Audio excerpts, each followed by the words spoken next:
सबसे पहले हमारे शास्त्रा, उसी प्रकार उनका स्वाख्यात धम्म और उनका संघ, तीनों रत्नों को वंदन करते हुए अपने उपाध्याय उन्हें भी वंदन करता हूँ।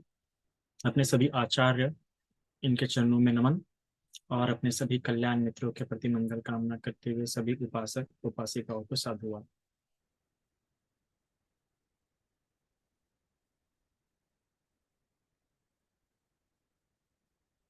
हमारा इस विषय पे हुआ है क्या? क्रोध के प्रकार, क्रोध किस तरीके नहीं, से प्रकट नहीं, करते नहीं, हैं। नहीं। एक बहुत प्यारा ऐसे मैं पढ़ रहा था, साधारण सा नॉर्मल लिटरेचर या नॉर्मल लिटरेचर की तरफ जा रहा था, तो एक बड़ा पढ़ने में या सुनने में आया कि पांच तरह के क्रोध, पांच तरह का क्रोध नहीं है, बस प्रकट करने के तरीके। व्यक्ति अपना क्रोध किस तरीके से प्रकट करता है। तो ऐसे पांच तरीके, और सही में यह मैंने अपने जीवन के अनुभव में देखा है कि व्यक्ति इस प्रकार से क्रोध प्रकट करते हैं। ये विषय मुझे इसलिए भी अच्छा लगा क्योंकि कई बार कुछ लोगों को लगता है कि अरे यार ये इंसान कितना अच्छा है कि गुस्सा ही नहीं करता, है ना।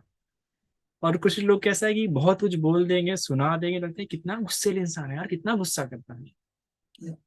तो अक्सर क्या होता है, हम क्रोध को किसी व्यक्ति क्रोध, वो किस प्रकार से बात करता है या कितनी प्रकार से गुस्सा या किस शब्दों में बोल रहा है या मार दे रहा है, तो हमें लगता है कि वो बहुत गुस्सेल इंसान है ना। मतलब गुस्सा जब हमें उसकी काया से दिखता है, वाणी से दिखता है, तो हम क्या कर देते हैं, उससे बोल देते हैं कि बाबा ये बहुत गुस्सेल इंसान है। पर कोई भी कर्म तीन स्तरों पे होता है ना। एक जो तीन स्तरों पे होता है, एक तो अनुशय भूमि के स्तर पर होता है, विधिकम्म भूमि और पर्युत्थानंग भूमि। ये तीन प्रकार की भूमियां होते हैं। इन तीन स्तर के आधारों पर व्यक्ति कर्म बनता है ना। सबसे पहले अनुशय के भूमि पे, अर्थात अनुशय भूमि मतलब ऐसी मन की वो अवस्था जिसे साइकोलॉजी की भाषा में सबलिमिनल कॉन्शियसनेस हम कहते हैं, कि अर्थात अगर और सरल भाषा में कहते सब सब कॉन्शियस आप जो स्टेट कह सकते हैं, मतलब अवचेतन। पर इसे पूर्ण रूप से अवचेतन भी नहीं कह सकते, अवचेतन के और चेतन मस्तिष्क थोड़े से करीब ऐसी चित्त की अवस्था होती है, जहां पे हमारे सात प्रकार के अनुशय सोए हुए होते हैं। और विशेष रूप से क्योंकि हम कामलोक में हैं, कामलोक में जो कि 11 लोक आते हैं, 6 देवलोक और 4 अपायलोक। ये कामलोक में विशेष रूप से काम राग और कामानुशय जो होता है वो बड़ा गहरा होता है।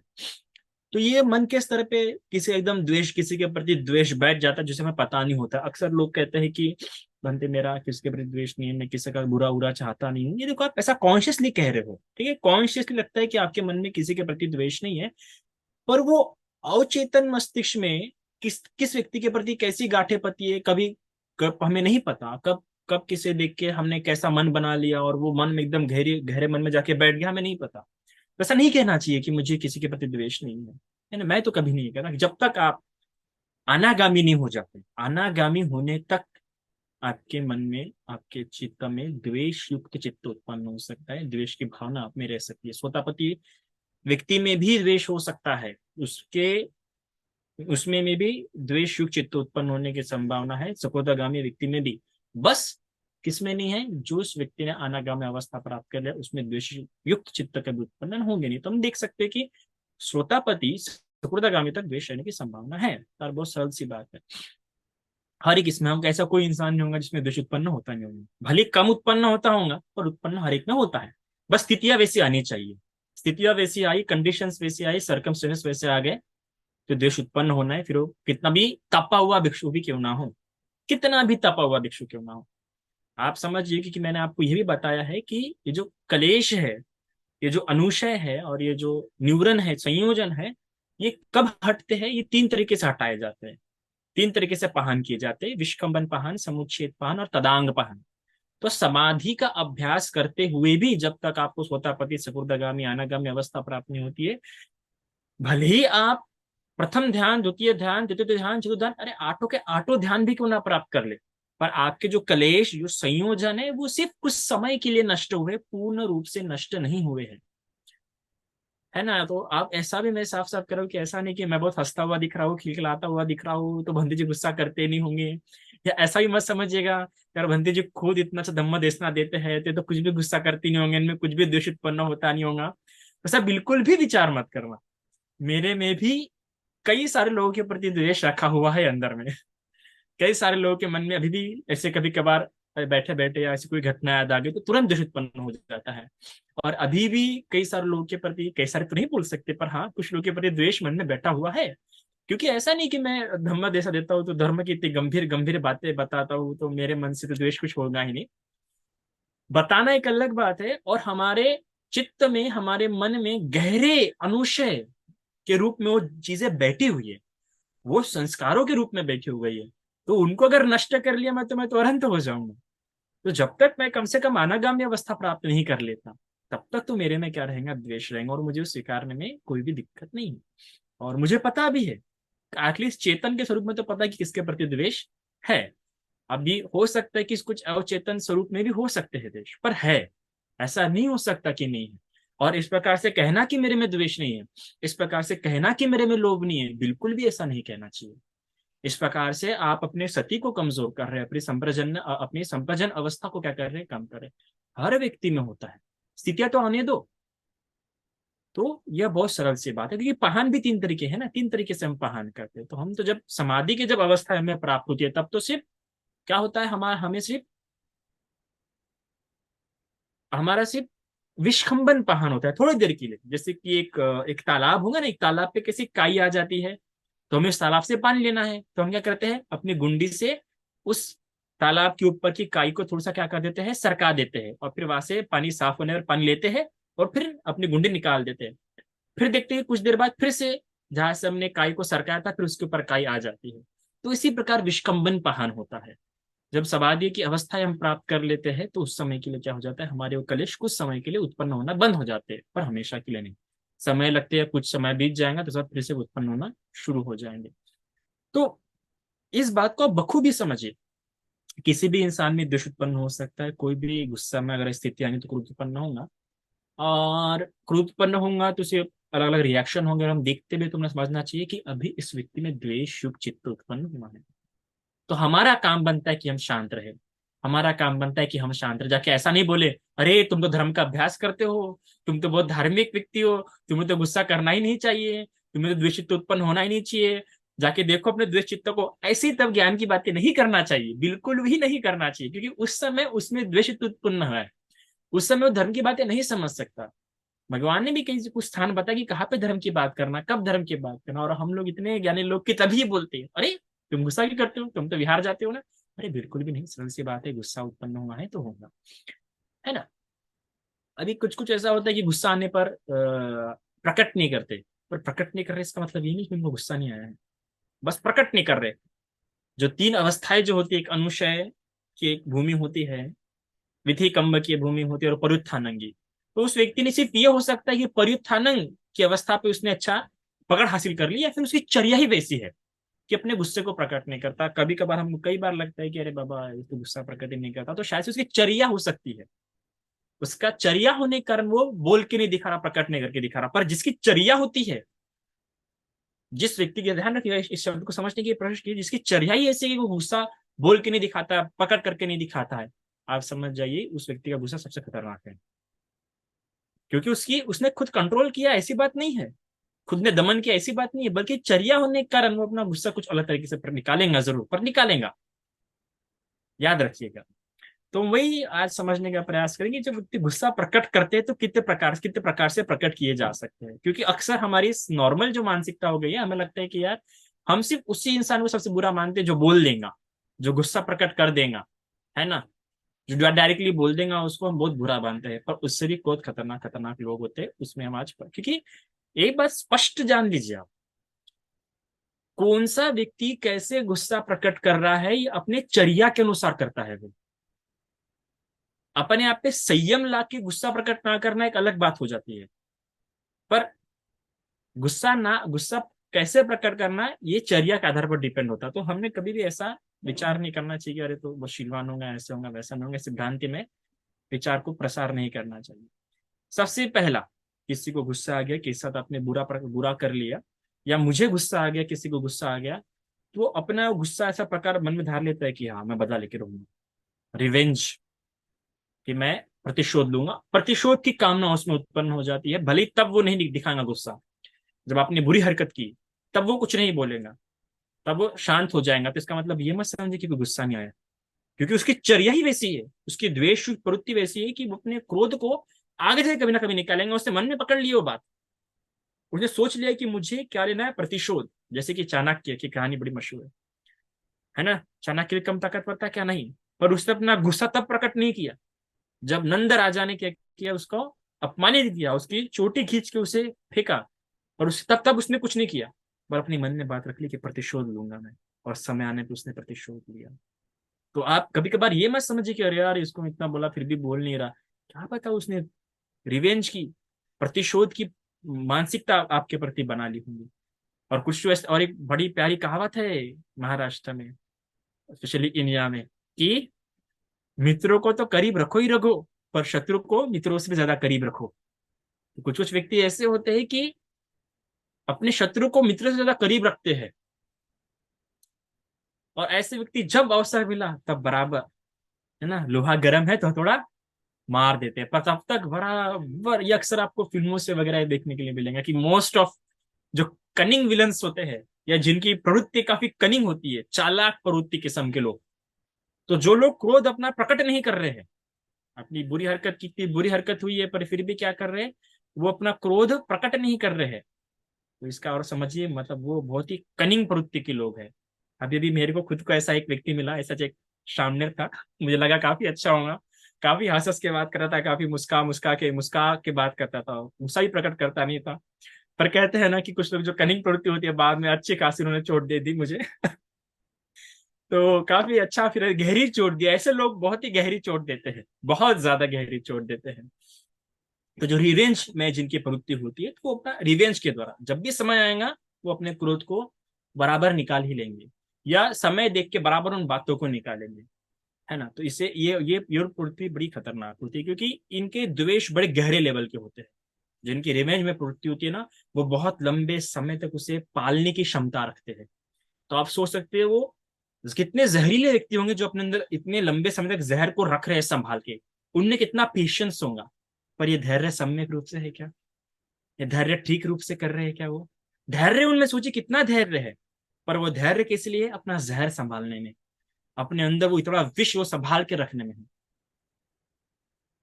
तो धैर्य का भी लोग बड़े गलत तरीके से इस्तेमाल करते हैं। पर ये धैर्य उनकी प्रवृत्ति है, ये जो धैर्य है उनकी चर्या है, इस कारण से भी ये धैर्य वो सम्यक नहीं है। ये धैर्य उनमें सम्यक डेवलपमेंट, जो एक सम्यक रूप से क्या हो सकती है, प्रगति हासिल नहीं करा सकता है। तो रिवेंज में प्रवृत्ति। फिर एक होता है इग्नोर। अब कुछ लोग ऐसे होते हैं कि हाँ, वो लोग ऐसे नहीं होते कि रिवेंज लेंगे, वो लोग इग्नोर करना शुरू कर देते हैं, छोड़ो ना क्या है झंझट में गिरना, इग्नोर कर देते हैं, छोड़ो बाद में छोड़ना ही नहीं। तो ये लोग बड़े अच्छे होते हैं, बड़े अच्छे किस्म के लोग होते हैं कि इग्नोर करना शुरू कर देंगे, दादा नहीं लेंगे। हमारे मेरे बड़े प्यारे मित्र है, बहुत अच्छे मित्र है, वो तो बातों को इग्नोर करते छोड़ दे, उधर ध्यान देना क्या करते थे, छोड़ देते हैं। और भगवान ने भी इस पे बड़ा प्यारा बात बोली। भगवान से एक बार एक व्यक्ति पूछता भी ना कि भगवान, आपको अगर किसी व्यक्ति को समझाना हो तो आप क्या करते हैं, तो भगवान कहते हैं मैं जाऊंगा और उसे समझा दूंगा। समझाने पर भी नहीं समझा तो भगवान कहते हैं कि मैं जाके उसे डांटूंगा, फटकारूंगा। तो डांटने और फटकारने पर भी नहीं समझा तो भगवान, मैं दंड दूंगा उसे। चलो भगवान, दंड देने पर भी नहीं समझा तब भगवान कहते हैं कि मैं उसकी हत्या कर दूंगा। हैरान होता है, भगवान क्या बात कर रहे हैं आप, हत्या कर देंगे मतलब कैसी बातें कर रहे हैं आप, तो मैत्री करुणा का बताते हो, ये कैसे क्या। तब बताते हैं कि मेरा मौन रहना ही उसकी हत्या करना है। मौन रह दूंगा, उससे बात करना छोड़ दूंगा, इग्नोर करूंगा, ध्यान नहीं दूंगा उसकी तरफ। तो ये भी होता है कई बार, इस प्रकार की जो बातें इस्तेमाल करने पर देखियो, क्योंकि आपको भी संयम रखना सीखना होगा ना। आप बार बार ध्यान देंगे, वो बार बार क्या हो जाएगा, आपका दिमाग खराब करना शुरू करेगा, आप में क्या हो जाएंगी, व्याकुलता, कलेश उत्पन्न होना शुरू हो जाएंगे। किसी व्यक्ति को, आप बच्चे को देखिए बड़ा, आप अपने बच्चे को उदाहरण ले सकते हैं कि हम हमारे बच्चे को बार बार समझाते हैं, नहीं सुन रहा है, नहीं समझ रहा है, तो आखिर में हम ही अपना धैर्य खो बैठते हैं, हम ही गुस्से में आके क्या कर देंगे, उसे मार देंगे। और भगवान के समय में भी एक ऐसी ही थी, एक महिला थी, उसकी बड़ी कीर्ति थी अपने शहर में, अपने गांव में बड़ी कीर्ति की, भाई ये महिला बड़ी धैर्यवान है, ये महिला बहुत अच्छी है, बहुत अच्छी है ये महिला। बहुत ही अच्छी महिला है, तो उसको बड़ी शंका हुई कि अरे मेरी मालकिन की बात, उसकी नौकरन की बड़ी ये हुई कि मेरी मालकिन की बड़ी किरकी है कि इसे गुस्सा नहीं आता, तो उसकी इच्छा हुई कि सही में इसे गुस्सा नहीं आता होगा क्या, तो उसको परखने की इच्छा हुई। उसने क्या किया, एक दिन बड़ी देर से उठी, मतलब रोज 5 बजे उठती है तो एक दिन 6 बजे उठ गई। मालकिन आती है, बोलती है, अरे आज वो बड़ी देर से उठ गई, थक गई थी क्या, देख बड़ा आज तुम देर से सारे काम अटक गए थे, चलो कोई बात नहीं, थक गए होंगे तो कोई नहीं, पर कल बराबर उठना। तो लगता है ठीक है बाबा, कुछ नहीं बोली, 2 दिन फिर लेती है इसको, तो चलो 6 बजे उठी या 7 बजे उठती है, आज 2 घंटे लेट उठती है। मालकिन बोलती है, अरे कल बोलने पर फिर से गलती की तुमने, चलो कोई बात नहीं, समझ सकते हैं, पर आगे से गलती मत करना, देखो आज बहुत लेट होगी, बरा ऐसा काम नहीं। 30 दिन फिर से करती है, 30 दिन 3 घंटे लेट उठती है। हमारी दोस्त, अरे क्या कर रही है तू, तेरे में डर लगी, अगली बार ऐसा करना नहीं, गुस्से में बोल देती है। और चौथे दिन तो बाबा रे बाबा 5 जने टूट जाती, उसका दिमाग खराब था, लेती बिलन और बिलन फिक्के मारती कि देखो रोज समझा रही, बहुत रोज यही गलती कर रही है। और जब वो बिलन फिक्के मारी तब उसका माथा फूट जाता है, और वही रक्त भरा माथा लेके बाहर बाहर लेके जाती है, बताती है लोगों को, देखो देखो मेरी मालकिन ने मुझे मारा। और उसकी फिर कीर्ति से क्या हो जाती है, लोग निंदा करना शुरू कर, तब भगवान बताते हैं कि देखो कई सारे लोग ऐसे भी होते हैं जो सिर्फ आपके धैर्य का परीक्षा लेना चाहते हैं। तो हम देखते हैं कि अगर हम व्यक्ति को इग्नोर करना ही बेस्ट है कभी कभार, वरना क्या हो जाएगा, आप अपने ही जो स्थिति है, जो मानसिक अवस्था खो बैठेंगे, और उसके चलते गलत कर्म बैठेंगे, तो आपको भी क्या हो जाएगा, बहुत देर तक पछतावा होगा। मेरा खुद का एक बड़ा प्यारा ज्वलंत उदाहरण है, अभी अभी का उदाहरण है। एक सामने था, अपने विहार में रखा था मैंने उसे, तो सामने था, मुझे लगा अच्छा इंसान होगा, तो भाई चलो अपने विहार में रखा उसे। अपने विहार में रखा तो मैं इधर आ गया था, तो फोन करूंगा तो फोन इग्नोर करेगा, बहुत रिसीव नहीं करेगा, प्रॉपरली रिसीव नहीं करेगा, तो चलो मैं लगा कुछ काम में होगा, एक बार देखा, 2 बार देखा, कई बार, और 3-3 मिस कॉल, 4-4 मिस कॉल, पर फिर भी रिटर्न कॉल करते नहीं थे। फिर मुझे इस सुपा से कॉल करना पड़ेगा, उस सुपा से कॉल करना पड़ेगा, जाओ जाके बताओ उसे मैं कॉल कर रहा हूँ, इसको भेजेगा उसका भेजेगा। फिर कभी कभार डांट भी दूंगा, बड़ा गुस्सा आ जाएगा, थोड़ा डांट दूंगा कि तुम ही नहीं, तो बहुत डांट दूंगा, वो डांट दूंगा, ऐसे कैसे ऐसे कैसे, पर फिर तभी होश आएगा, अरे उसको बुरा लग सकता है। फिर तभी शांत शांत धीरे फिर अच्छे से बात करना प्रयास करूंगा। फिर एक बार तो इतना खोला, इतना मन खोला कि बोले तुम निकल जाओ मेरे घर से, इतना मेरा खून खोल गया कि गुस्सा है, क्योंकि जब आप एक ही चीज पे बार बार अगर ध्यान दे रहे, मैं भी ये बात भूला कि मुझे इग्नोर करना चाहिए था, पर कभी कभार जिम्मेदारियां होती है तो नहीं कर सकते। तो फिर बोल दिया बाबा, तुम निकल जाओ मेरे घर से, तुम जल्दी अपना ये खत्म करो और तुम निकल जाओ यहाँ से, यहाँ पे रहना नहीं। उस व्यक्ति ने इतनी चालाकी किया कि जब मैं ये गुस्से में बोल रहा हूँ तभी उसने फोन स्पीकर पे रख दिया और उपासिका को सुना दिया। अब उपासिका को लगा, अरे बंटी जी कैसे बोल रहे हैं, बंटी जी ऐसा वैसा बोलता है, ऐसा लगता है क्या। तो बंटी जी लोगों ने मन में पकड़ लिया, पर किसी इंसान को इस प्रकार मन में नहीं आया कि बंटी जी ऐसा क्यों बोल रहे होंगे, कोई कारण तो होगा, ऐसे तो कोई व्यक्ति एकदम से नहीं बोल सकता कि। पर कभी कभार होता है कि हम अपनी भक्ति भाव में बह जाते हैं, हमारी श्रद्धा भाव में बह जाते हैं, और जो ज्यादा सोचना चाहिए तो अगर सोचेंगे, और फिर से हमारी कर्म और हमारे मन में फिर अलग अलग विचार, इसलिए यूनिसो मनसिकार बहुत महत्वपूर्ण है। कि जब भी मैं अक्सर कहता हूँ कि जब भी आप कोई घटना देख रहे आंखों के सामने, तो पहले आप देखिए कि कारण क्या हो सकता है इसका। जब कारण में जाने का आप ठीक प्रकार से कोशिश करें, तब आपको सही सही क्या कंडीशन होनी पता चलता है कि कोई व्यक्ति ऐसा क्यों रिएक्ट कर रहा है। अगर आप साइकोलॉजी में भी जाते हैं, तो साइकोलॉजी में ऐसा ही किसी को ऐसा ऐसा टैग नहीं कर देंगे कि ये गुस्सेल इंसान है, ये लोभी इंसान है, या ऐसा इंसान है, वो ऐसा इंसान है। साइकोलॉजी की सबसे अच्छी बात है कि वो देखे कि ये ऐसा ही क्यों बिहेव कर रहा है, इसका ऐसा बिहेव करने का कॉज क्या हो सकता है। और हम खुद जानते हैं कि धम्मा इज अ बुद्धिस्ट साइकोलॉजी। तो हम देखते हैं कि अरे इसका ऐसे चित्त क्यों इसमें उत्पन्न हो रहे, क्या अनुशय होंगे, क्या हेतु है, क्या प्रत्यय है। ये भगवान की शिक्षा है। भगवान की शिक्षा आपको ये नहीं सिखाता कि कोई क्रोध कर रहा है तो उसको बुरा मान लो। भगवान की शिक्षा सिखाता है कि क्रोध कर रहा हूं तो किस कारण से कर रहा हूँ, क्या पीछे घटना हुई होंगी। इस प्रकार से अब कई सारे लोग देवांगे भंजी ने गुस्सा किए, पर किसी ने नहीं सोचा कि कारण क्या होगा, इतना गुस्सा आ गए, इतना गुस्सा हो गया कि कुछ ना कुछ कर रहा हूँ। एक बहुत लंबे समय तक, और अगर एक ही चीज बहुत लंबे समय तक चल रही है तो आप उस पर संयम नहीं कर पाएंगे। इसलिए कोशिश कीजिए कि वो चीज लंबे समय तक नहीं चले, वरना लंबे समय तक चले तो बहुत ही गहरे अनुशय बन जाते हैं उसके। क्योंकि हर समय वो चित्त उत्पन्न हो रहा है, वो एक नए नए पोटेंशियल के साथ। जो चित्त असंस्कारित होगा आगे जाके क्या बन जाएगा, फिर वो स्वसंस्कारिक बन जाएगा, तो कर्म विपाक क्या हो जाएगा, ज्यादा बढ़ जाएंगे। तो ऐसे भी कुछ लोग होते हैं जो रिवेंज की प्रवृत्ति को होते हैं कि बदला लूंगा, प्रतिशोध लूंगा, और बराबर मीठा मीठा बात करेंगे और पहले बड़ा अच्छे से बात करेंगे, पर जब भी समय मिलेगा, जैसे कि वो सामने ने किया, तुरंत समय मिला तो देख लियो फोन ही स्पीकर पे रख दिया। तो ऐसे कुछ लोग होते हैं जो बड़े प्रवृत्तिवान होते हैं कि बराबर समय देख के वो लोग, उनको इतना विश्वास था कि हाँ बाबा और अक्सर ऐसे लोग बोलते भी हैं, हम भी अक्सर दोस्तों में बोलते हैं कि हाँ बाबा बाबा देख लेंगे ना, समय आने दो, हम भी बताएंगे फिर। तो ये मजाक में बोलना ठीक है, मजाक में तो करते हैं। और कुछ कुछ लोग सही में समय आने पर ऐसे प्रवृत्ति वाले होते, तो ये भी एक तरीका होता है क्रोध प्रकट करने का। भले उन्होंने वाणी से, शब्दों से कुछ नहीं बोला, काया से भी कुछ नहीं किया, पर समय आने पे क्या कर लिया, और समय आने पर भी बड़े मीठे मीठे शब्दों से अपना क्रोध क्या कर लिया, निकाल लिया। पर ये प्रवृत्ति बड़ी हानिकारक होती है। भले उनकी वाणी से और काया से कर्म नहीं बने होंगे, पर मन के जो गहरे कर्म बने होंगे, मन के जो गहरे गाढ़े संस्कार बने होंगे, उसको हम बता नहीं सकते। ये बड़े खतरनाक ऐसे लोग होते हैं। फिर एक जो इग्नोर करते हैं कि नहीं नहीं इग्नोर ही नहीं करेंगे, तो इग्नोर ना करने का एक बेनिफिट जो इग्नोर कर रहा है उसको होता है कि उसको उसका टेंशन नहीं रहेगा। पर सामने वाले इंसान का जिसको इग्नोर कर रहा है उसकी बहुत हानि होती है। इस ज्यादा नुकसान किसका होगा कि समझ जाओ, मैं अगर गुरु हो तो मैं किसी को इग्नोर कर रहा हूँ, मेरा कुछ नुकसान नहीं होगा, पर वो जिसको मैं इग्नोर कर रहा हूँ, जिस शिष्य को इग्नोर कर रहा हूँ, उसका बहुत नुकसान होगा। तो इसलिए भी याद रखिएगा कि कभी भी किसी एक सत्पुरुष को छोड़िए मत। अगर कोई सत्पुरुष आपको इग्नोर कर रहा है तो आप जानिए कि मेरे से कोई ना कोई क्या हुई होंगी, गलती हुई होंगी। अगर कोई सत्पुरुष आपको एक काम दे रहा है तो उसको एक्सेप्ट कर लीजिए। अगर आप उस पर कोई बहाने देंगे तो क्या हो जाएगा, सत्पुरुष आगे जाके आपको इग्नोर करना शुरू करेंगे ही करेंगे, क्योंकि वो समझ जाएगा कि आप काबिल है ही नहीं सीखने के। जो व्यक्ति सीखने वाला प्रवृत्ति का होता है, याद रखिएगा, वो व्यक्ति सत्पुरुषों द्वारा, कल्याण मित्रों द्वारा, भंते जी लोगों द्वारा दिया हुआ काम एक शब्द में करता है, उसको रीजन देना पसंद नहीं करता है। अगर वो रीजन दे रहा है तो उसकी काफी अल्लड़ प्रवृत्ति है, काफी चंचल प्रवृत्ति है, मोहयुक्त चर्या है उसकी। और ऐसा व्यक्ति आध्यात्मिक क्षेत्र में प्रगति नहीं कर पाएगा, क्योंकि आध्यात्मिक क्षेत्र में आरब्ध वीर बड़ी आवश्यकता होती है। अप्रमाद बहुत ज्यादा आवश्यकता होता है। आप देखिए ना, भगवान को कितना प्यारा बोला गया कि बोले, भगवान ने क्या कहा, विष्णु मैंने ये बाढ़ बिना रुके पार की है, अगर मैं रुक जाता तो बह जाता। और ऐसा इंसान जो बहाने देता होगा किसी काम के लिए कि वो नहीं कर सकता, इसलिए बहाना नहीं कि मैं कैसे प्रकार से कर सकता हूँ। बाबा साहब ने भी अगर अपने असिस्टेंट पे काम दिया, तो असिस्टेंट कुछ गुजराती थी, तो गुजराती का कुछ हिंदी में अनुवाद करना था। तो उसने कहा कि मुझे गुजराती प्रॉपर नहीं आती है। तो कहता है कि यही तो नहीं मुझे पसंद, कि रीजन तुम दे दोगे कि ये नहीं आता है, पर ऐसा नहीं कि सीखने का कोशिश करूंगी, कि मुझे नहीं आता या मैं नहीं कर सकता, मेरे पास समय नहीं है।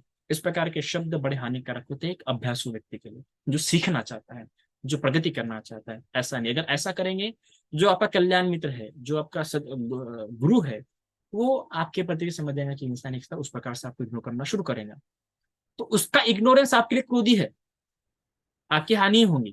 तो इन बातों का भी ध्यान रखिए। और जो इग्नोर वाले व्यक्ति होते हैं, इनका एक बड़ा अच्छा होता है कि वो लाइफ में बहुत आगे बढ़ जाते हैं, ज्यादा इनके जीवन में गुस्सा नहीं आता है। फिर एक होता है क्राय, रो देंगे। गुस्सा आ जाएगा तो क्या हो जाएगा, रो देंगे, क्योंकि वो प्रकट भी नहीं कर पाते उस प्रकार से, बड़े बड़े कोमल चित्त के होते, तो रो देंगे। रोना बड़ा अच्छा तरीका है सही में। मैं भी जब छोटा था तो बड़ा जल्दी से रो दूंगा हम, क्योंकि हम दो ट्विंस भाई थे, तो ट्विंस थे और अपोजिट थे, दोनों के दोनों बड़े अपोजिट। मैं फीका तो वो तीखा, ऐसा। मेरी अक्ल तो उसकी ताकत, ऐसा हमारा पूरा अपोजिट था। तो दोनों ट्विंस थे तो मेरा ऐसा था कि मुझे जब भी गुस्सा आ जाएगा तो मैं मार पाता नहीं था, मेरे हाथ नहीं चलते थे बिल्कुल भी नहीं, और मेरे भागे तुरंत हाथ चल जाएंगे। उसे गुस्सा आ जाएगा तो वो हाथ ही चल देंगे। एक बार तो चाकू फेंक के मारा था, मैं कुछ जगह छुप गया था, नहीं लगा था। पर उसके बाद उसने माँ के हाथ से जितना खाया, बाप रे बाप। तो एक ये प्लस पॉइंट था कि मुझे हाथ उठा के नहीं होगा, मैं रो दूंगा, आंखों से तुरंत क्या हो जाएंगे, आंसू निकल जाएगा। और इस बार उसका एक था, उसकी एक एक जो मेरा जो प्लस पॉइंट था कि रो दूंगा तो चलो हो जाएगा, गुस्सा ठंडा हो जाएगा। फिर कुछ देर बाद फिर से भाई से बात करना शुरू हो जाएंगे। तो मेरा भाई को थोड़ा समय लगता था, फिर गुस्सा हो जाएगा और गुस्सा ने बड़े बड़े हरकत कर देगा। तो फिर उसकी खुद की हरकतें उसको झुकने के लिए, थोड़ा सा आगे पीछे सोचने के लिए मजबूर कर दी थी। तो मैं रो दूंगा और रो के फिर गुस्सा ठंडा हो जाएगा। पर ऐसा है कि रोना भी कई बार कमजोर कर देता है इंसान को। जिस प्रकार से प्रयास करने चाहिए उस प्रकार से प्रयास नहीं कर पाता है। पर रोना भी एक प्रकार ही है क्रोध का। तो कोई रो के अपना क्रोध प्रकट कर देता है और उसकी एक्शंस वगैरह नहीं होती, तो रोना एटलीस्ट रिवेंज के मुकाबले ठीक है। कि आप रो दोगे तो उतना जो साठा जमा होना चाहिए अंदर में, जितने गहरे अनुशय बनने चाहिए वो गहरे अनुशय नहीं बन देते हैं, आंसू के द्वारा निकल जाती, पूरी ऊर्जा जो है निकल जाती है। पर रोने का एक और डिसबेनिफिट यह है कि जो आसानी से रो देता है उसकी संकल्प शक्ति मजबूत नहीं हो पाती है, वो अपने किए हुए संकल्प जल्दी पूरे नहीं कर पाएगा, है ना। जिसे कहते हैं ना कि हम कि मुझे कुछ कर दिखाना है, मुझे कुछ बन दिखाना है, वाली जो प्रवृत्ति होती है ना, क्योंकि रो दे रहा है, तो उसकी जो एनर्जी जो है, वो क्रोध की जो एनर्जी जो अच्छे प्रकार से पॉजिटिव में जो अच्छा एनर्जी कन्वर्ट होनी चाहिए वो नहीं कन्वर्ट हो पाएंगी। वो रो देगा तो कैसा हो जाएगा, वो वैसे कहता है ना कि मैं कुछ करके दिखाऊंगा, मैं कुछ बन के दिखाऊंगा, वैसे वाली बात फिर उनसे नहीं हो पाएंगी। तो रोना ठीक है, एक एज तक ठीक है। और वैसे भी आंसू कैसा है, स्पेशली लड़कों में तो आंसू कम से कम एक एज तक ही निकलते हैं, 20 या 21 तक ज्यादा से ज्यादा। फिर उसके बाद तो आंसू भी एक दो बूंद निकल गए तो निकल गए, ज्यादा नहीं निकलते। तो फिर आगे आगे क्या हो जाता है, उनमें इस प्रकार से एंजाइटी क्रिएट होना शुरू हो जाती है। इस प्रकार से वो अंदर से व्याकुल, एक अंदर से वैक्यूमनेस, खालीपन उनमें बनना शुरू हो जाता है, जिससे वो आगे जाके और बहुत चिड़चिड़े हो जाते हैं। हिस्टीरिया जैसे जो साइकोलॉजिकल डिसऑर्डर्स उनमें होना शुरू हो जाते हैं, जिससे बॉडी के कुछ अंग पेन्स वगैरह शुरू होना हो जाएंगे। और फिर कई सारे लोग, फिर कई सारे जो यूथ है, सिगरेट की तरफ, शराब के तरफ या इसके तरफ क्या होना जाता है, डाइवर्ट होना शुरू हो जाते हैं। यूथ, जो आज की यूथ बहुत आसानी से हो रही, क्यों हो रही, क्योंकि वो इस प्रकार से जो एक तो रोना रो नहीं पा रहे हैं, और जो अपना गुस्सा है वो प्रकट भी नहीं कर पा रहे हैं और कन्वर्ट भी नहीं कर पा रहे, और उसका अभ्यास जिसमें कहते हैं दमन करना या हटाना या कंट्रोल करना, ये नहीं कर पा रहे, तो बड़े आसानी से वो लोग सिगरेट की ओर, हम खुद जानते हैं कि जिसको सिगरेट का बहुत शौक होता है वो किस प्रकार टेंशन में 10-10 20-20 सिगरेट फूक भी देता है, पता नहीं चलता है। कुछ लोग डायरेक्टली शराब पी के अपना क्या कर देते हैं, टेंशन कम कर देते हैं। अक्सर आप गरीबों में देखो तो ज्यादातर शराबी क्या होते हैं कि जो मजदूर लोग हैं, जो हाथ मजदूरी करते हैं रोज की, वो सबसे ज्यादा शराब पीना। वो शराब नहीं पियेंगे तो उनका जीवन उस दिन नहीं निकाल पाएंगे, वो सो नहीं पाएंगे, क्योंकि उन्होंने अपने क्रोध को, क्योंकि रो नहीं पा रहे, तो उस एनर्जी को डाइवर्स करने के लिए एक अलग दिशा दे दी है, शराब वगैरह। तो ये भी एक है, तो कुछ में से रोना भी एक ये होता है। फिर एक ये होता है कि एक वॉक अवे, एक कुछ प्रकार से, इस प्रकार से भी लोग अपना गुस्सा प्रकट कर देते हैं कि निकल जाएंगे वहां से, कुछ नहीं बोलेंगे, कुछ हटक से क्या हो जाएंगे वहां से, निकल जाएंगे, बात ही नहीं करेंगे, उस जगह से ही निकल जाएंगे, वॉक अवे, छोड़ देंगे, बात ज्यादा नहीं करेंगे। तो ऐसे भी लोग होते हैं, पर ऐसा मत समझे कि उसमें गुस्सा नहीं है, उसमें भी गुस्सा है, उससे निकल गया और बाकी कहीं चला जाएगा, कहीं जाके बैठ जाएगा। और ये एक सबसे खतरनाक है, ये सबसे खतरनाक लगता है मुझे, पांचवा और सबसे आखिर और सबसे महत्वपूर्ण, साइलेंट, चुप हो जाएंगे। गुस्सा आएगा, चुप हो जाएंगे, सबसे खतरनाक लोग ये थे, सबसे खतरनाक। क्योंकि इससे सामने वाले का गुस्सा बढ़ जाता है, सामने वाला गुस्से में आपको बोलते जा रहा है और आपसे आपसे जवाब की कामना कर रहा है, और आप चुप है, कुछ भी नहीं बोल रहे, हाँ चू नहीं। ऐसे लोग सबसे ज्यादा खतरनाक है, सबसे ज्यादा। कि जो लोग चुप हो जाते हैं उनको लगता होगा कि बोलना नहीं चाहिए, पर इन लोगों में द्वेष इस प्रकार रूप ले लेता है कि समय आने पे वो बराबर इधर नहीं बोलेंगे, पर कहीं ना कहीं और जरूर बोलेंगे, इधर नहीं निकालेंगे पर कहीं ना कहीं और निकालेंगे, किसी ना किसी रूप में खतरनाक रूप से निकालेंगे।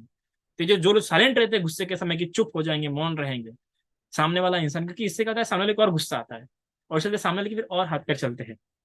तो ये जो भाव है, ये वाला बिल्कुल कि चुप हो जाना, इसको बिल्कुल इग्नोर कीजिए। और ये भी मैंने देखा कि स्पेशली चर्या वाले लोग होते हैं, जो साइलेंट हो जाना, ये अक्सर लोग जिनकी स्पेशली चर्या ही वैसी होती है, उनकी पर्सनैलिटी वैसी होती है। जैसे कि मैंने 3 लोग अपने जिंदगी में ऐसे देखे हैं, और बहुत ही खतरनाक। दो तो मेरे ही शिष्य थे, जो कि मेरे पास सीखने के लिए आए थे। तो दोनों कैसा हो जाएंगे कि जब मुझे गुस्सा आ जाएगा, मैं उनसे कोई रीजन मांगूंगा, गुस्से में से पूछूंगा कि तुमने क्यों किया, बताओ, पर तुमको समझाना, मैंने तुमने ऐसा नहीं करना चाहिए ना, आंखें बड़े करके ऊंची आवाज में करूंगा, एकदम चुप हो जाएंगे, कुछ बोलेंगे ही नहीं।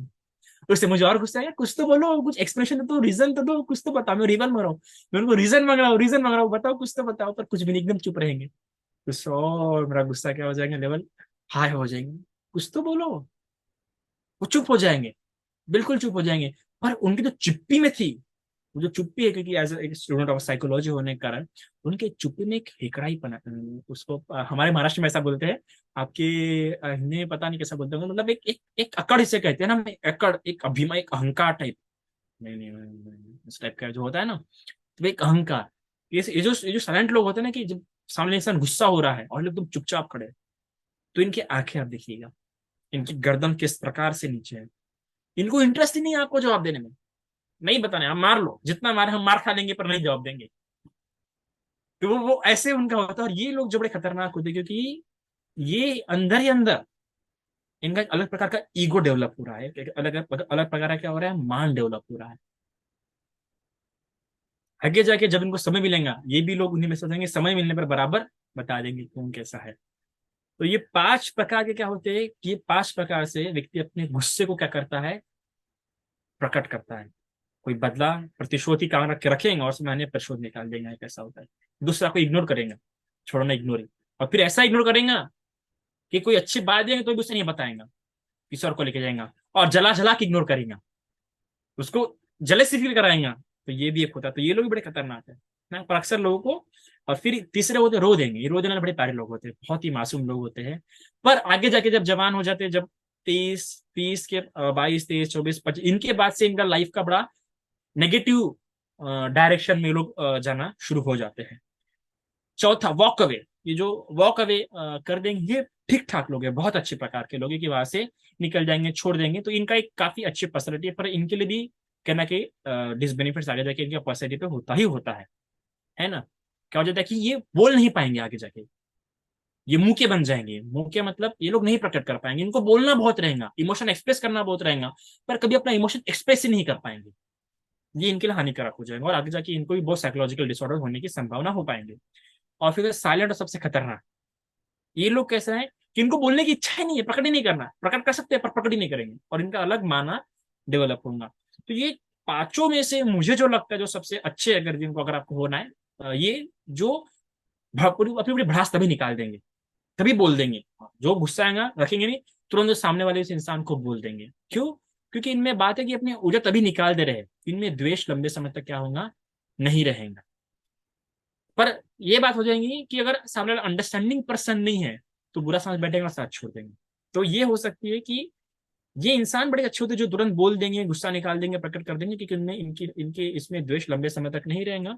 और बहुत जल्दी नॉर्मल होने में बहुत जल्दी नॉर्मल हो जाएंगे ये, कि आप गुस्सा को प्रकट कर देंगे और बहुत जल्दी। तो कई बार लगेगा कि तो दोगला इंसान है ये, अभी इतना कुछ बोला और अभी ऐसा बोल रहा है, या यही आग लगाता है और बाद में शांत हो जाता है। तो ऐसा कई बार लगता है। पर बता रहा हूँ मैं, आगे जाके आपको खुद पता चलेगा कि ये लोग कितने प्यारे इंसान है। मेरा, क्योंकि मेरा खुद का स्वभाव ऐसा था, तो बड़ा ऐसा स्वभाव ऐसा था। तो क्योंकि हम ट्विंस थे और समान उम्र के थे हम दोनों भाई, तो अक्सर मेरा भाई मुझे बहुत, मेरे लाइफ टाइम तक मुझे, जब तक मैं घर में रहा और बहुत समय तक चिव लेने के बाद भी 2-3 साल तक मुझे वो बहुत दोगला समझता बैठा। बहुत दोगला समझता कि तू बहुत दोगला इंसान है, तू तू तू इधर का उधर का, तू ऐसा मत समझ जाकर। और एक दिन पता नहीं क्या होता है, एक दिन मेरे पास ऐसा रोते रोते आता है, वो बंदे था, रोते रोते मेरे पास आता है और कहता है कि मैं तुझे कितना गलत समझा, अब तक के गलत समझा, मैं तुझे इतने बार इतना बोला, इतना कुछ किया, इतना अपमानित किया, इतने बार मैंने तुझे मारा, पर तू कभी भी मन में लेके नहीं बैठा। हो जाने के बाद अपने आप कुछ ना अपने पास शांत होगा, खुद आके बैठेगा, भूलेगा वगैरह। तो उसने अपने, हमारे एक दूसरे कजन को देखा था, उसने देखा था कि उसमें, उस कजन में अभी भी अपने पिता को लिए कितना द्वेष है, जब उसके पिता ने इतने किया। तो उसने तब उसे बात समझी कि कितना डिफरेंस होता है ना। हम उन लोगों को बोलते हैं कि यार जो लोग गुस्सा प्रकट नहीं करते, पर इस प्रकार से है, भले अपने पिता पे वो दिखाता नहीं, पर अपने पिता के प्रति उसके मन में कितना द्वेष है। तो एक बार मैंने अक्सर लाइफ पे देखा है कि जो लोग गुस्सा बोल देते हैं, भले ही तब वो दूसरे इंसान को बुरा लगते होंगे, पर आज नहीं तो कल आ जाके उसकी इंपॉर्टेंस समझेंगे। तो ये लोग जो होते हैं, जो लोग गुस्सा अपना निकाल देंगे, तुरंत भड़ास निकाल देंगे, बोल देंगे हाँ जो बोलना है बोल देंगे, ये बाकी सब के मुकाबले बहुत अच्छे हैं। इसलिए भी अच्छे क्योंकि इनके मन में ज्यादा कुछ है नहीं। उन्होंने तो इनको जो आया उन्होंने तभी बोल दिया, निकाल के रख दिया, तो नॉर्मल भी हो जा रहे। पर वो लोग, जो लोग बोल नहीं रहे हैं, जो लोग गुस्सा नहीं प्रकट कर रहे हैं, वो लोग क्या हो रहे हैं, आगे जाके बहुत हानिकारक साबित होते हैं। क्योंकि ऑफकोर्स हम बहुत नॉर्मल इंसान हैं, हम इतने तपे हुए नहीं कि अपने अपने अपने क्रोध को एकदम माइंडफुली एकदम कन्वर्ट करना सीखे। कोई भी नहीं कर सकता। एज मैं, मुझे आज 7 साल हो गए हैं, 7 साल होते हुए मेरा खुद का स्वभाव में अक्सर, क्योंकि हमको डर लगता है, एक जो भय हमेशा मेरे मन में रहता है कि मेरे में द्वेष उत्पन्न हो गया है, मतलब मुझे खुद को लगता है कि मैं द्वेष उत्पन्न हो गया, तो मैं तब बुरा मेरे साथ भी हो सकता है वगैरह वगैरह। पर फिर भी आज इतनी साहित्य तरीके से ध्यान करने पर भी, माइंडफुल अच्छा डेवलप करने पर भी, कुछ कुछ कुछ समय ऐसा होता है कि द्वेष निकल ही नहीं पाता है, बिल्कुल भी नहीं निकल पाता। कुछ कुछ द्वेष ऐसे होते हैं। तो कभी कभार जब तक द्वेष निकलता नहीं है, तब तक कई बार उस व्यक्ति के लिए भी, मेरे मेरे द्वारा भी कई बार ऐसे गलत कर्म हो जाते हैं, मेरे मुंह से भी उसके लिए चुगली या ऐसे कुछ गलत हो जाते हैं। तो ये होना बहुत स्वाभाविक है, हमें समझना बहुत ही स्वाभाविक है। पर आपको समझने ये बहुत बहुत जरूरी है कि ऐसे इस प्रकार के भी लोग होते हैं। मैं इसलिए भी कहा कि देखो, कई बार हम कोई बहुत बुरा भरा बुरा बोल दे रहा है, तो आप ये मत समझिए कोई बुरा इंसान है।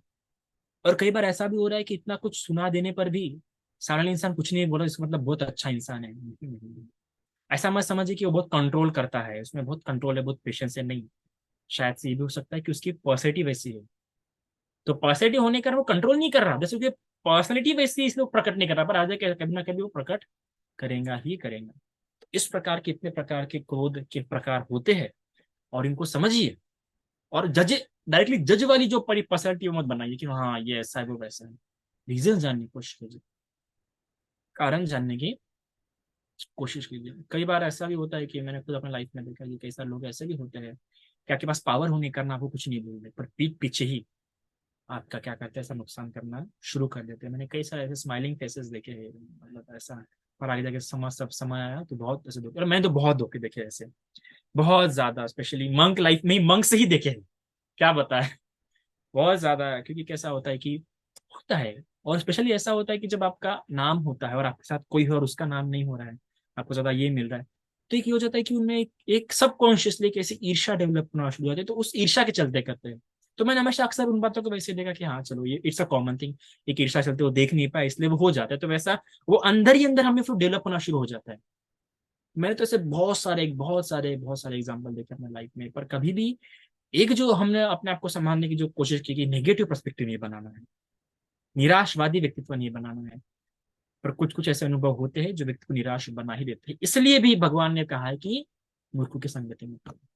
मूर्खों की संगति इसलिए मत करो क्योंकि उनके साथ रहोगे तो ऐसे अगर एक्सपीरियंस आगे, कुछ एक्सपीरियंस ऐसे होते हैं जिनको आप हटा ही नहीं पाएंगे, जो जीवन में ऐसी खतरनाक आपको छाप दे के जाएंगे जो आप हटा नहीं पाएंगे। आप इतना निराशवादी बना सकते, इतना ये बना सकते, तो इसलिए भी इस दृष्टिकोण से भगवान ने कहा है कि मत रहो। और अक्सर ये द्वेष बुद्धि वाले लोग होते हैं, सबसे बड़े मूर्ख लोग। और वो कैसे द्वेष बुद्धि, जो प्रतिशोध प्रवृत्ति वाले होते हैं ना, जो लोग ऐसे साइलेंट प्रवृत्ति वाले होते हैं, ये दो लोग बड़े खतरनाक होते हैं। तो इस प्रकार समझिए कि राग के अलग अलग प्रवृत्तियां होती है, और आप में कई इनमें से कोई प्रवृत्ति तो नहीं है, तो अगर होंगी और आपकी पर्सनैलिटी के अनुसार वो प्रवृत्ति है, तो इसका मतलब आप समझ जाइए आपके अजानते हुए आपके बहुत सारे द्वेष बन ही रहे हैं। क्योंकि ऐसे लोगों को कॉन्शियस लगता है कि मेरे में द्वेष नहीं है, पर वो रखते हैं, बिल्कुल भी रखते हैं। क्योंकि मैं जब कुछ सामने से बात करता तो बोलता बोलता तो नहीं बनते जी, मैं द्वेष रखता ही नहीं हूँ, और मुझे तो सिखाया है कि बड़े बंदे से कभी ऐसे बात नहीं करते, वैसे बात नहीं करते। पर आखिर में उसने हमारा काम अच्छा कर ही दिया। तो उनको लगता है कॉन्शियसली, पर इट इज नॉट ट्रू, वो सच नहीं है। वो जो करना है कर ही देते हैं। अगर अगर कुछ हमारी प्रवृत्ति का ना, हमारे कुछ स्वभाव वैसे है, तो हम नहीं देख पाएंगे कि हमारे में द्वेष बन रहे हैं। हमने समय रहते एकांत में बराबर उस प्रकार विचार करना चाहिए, तो हम समझ पाएंगे। इतना आज के लिए काफी है। साधु साधु।